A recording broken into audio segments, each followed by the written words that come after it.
guys, I hope you're having a great summer. Miss Kim and I miss you. We can't wait to get you back in the classroom. What I wanted to share with you this week was a verse that I was reading in Matthew 7, verses 13 and 14, about as Christians how we need to choose to take the narrow road.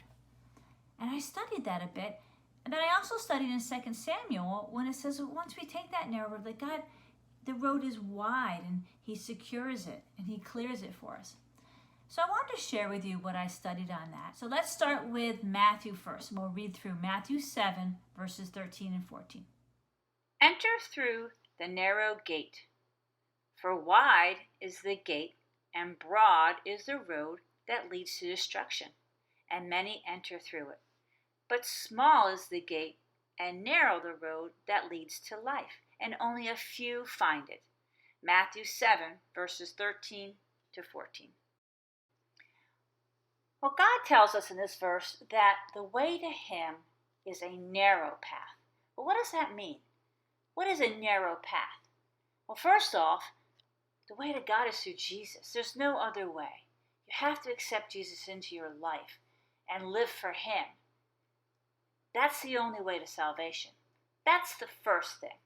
Salvation can be a difficult word to understand sometimes. What is salvation? Well, let's watch this clip that'll help you understand it even better. New words! We've got new words! Sunday school lady, what's the word? All right, Magic Flannel Graph. How about a drum roll?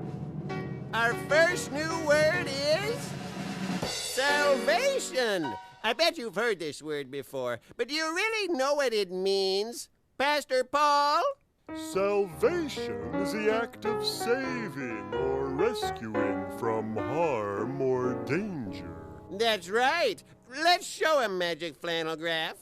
Say you and your brother are out at sea in a little boat. Suddenly, your boat springs a leak and you start to sink. You need help. You need saving. You need rescuing. You're in danger. Then you hear something. It's a helicopter. You wave your arms and they see you.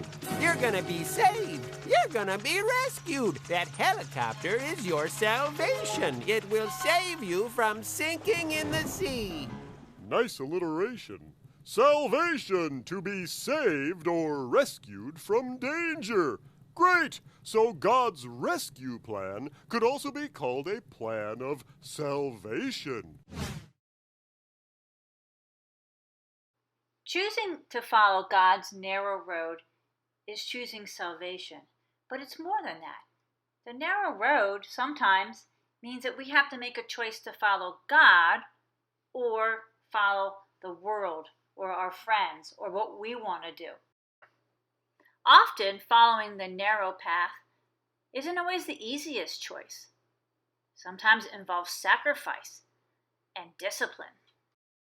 Sometimes it means we have to be vulnerable and face some of our fears and trust God. But the most important thing is, on the narrow path, God is always with us. He is our trusted guide. He is walking in front of us. He is with us the entire time, so we never have to be afraid. Taking the narrow path is a continuous commitment, though. We're constantly going to be bombarded with, oh, come do this or come do that. Follow the other people. Follow your friends. It seems easier, seems fun. So we have to be committed on a daily basis to follow the narrow path. Let's read 2 Samuel 22, verse 37. You have made a wide path for my feet to keep them from slipping. Wait a second. So we have to take the narrow path to follow Jesus, but then once we take the narrow path, it becomes wide? Interesting. Well, the thing is, guys, when we're following God, He's walking ahead of us. He is clearing the path for us. He is making the path that He is asking us to take clear and wide and protected. He is ahead of us. He is our God. We're following Him. And that's why we take the narrow path. We trust Him to do that. Once we do that and we get on that path and we're following God, the path gets cleared. It's open, it's wide, and it's secure. And He will remove the obstacles that are in our way. He is the best guide we could ever ask for. So when we take the narrow path, we're following Jesus. He is our leader. When we take the broad path, what everybody else is doing, or doing our own thing, we're depending on ourselves to be the leader. Which path would you rather take?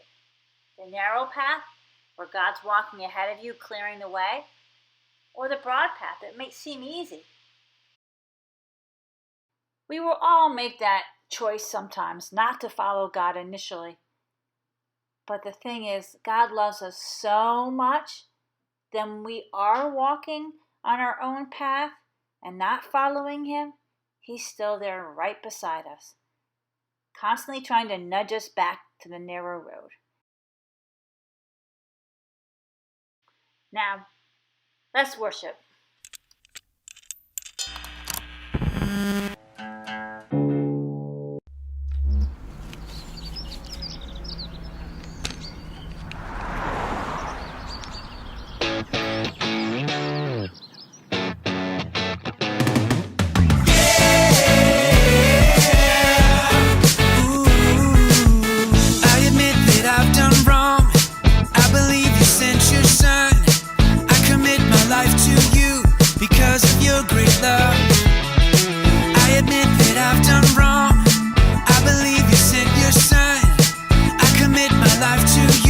Because of your great love, my God made a way for me to be His friend, and I know Jesus died for me, and I will follow Him now. My God made a way for me to be His friend, and I know Jesus died for me, and I will follow Him now. Yeah.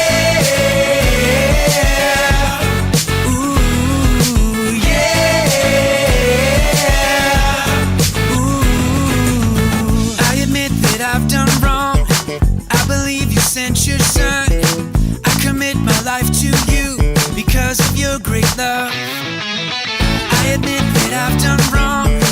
I believe you sent your son. I commit my life to you because of your great love.